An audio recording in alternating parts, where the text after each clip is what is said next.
Bianca De Vera tinraydor ng kaibigan, may ibinahaging hugot. Nag-trending agad ang Instagram post ni Bianca De Vera matapos maglabas ng emosyonal na mensahe tungkol sa pagkasira ng tiwala sa isang taong malapit sa kanya. Sa kanyang post, sinabi niyang masakit na ang taong inaakala niyang nakakaunawa sa kanya ang siyang nakasakit.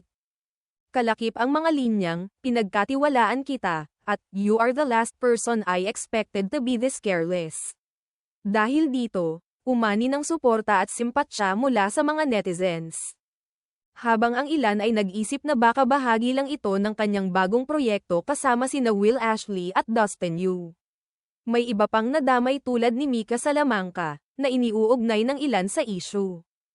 Pero hindi malinaw kung personal na karanasan o promo lamang ang post.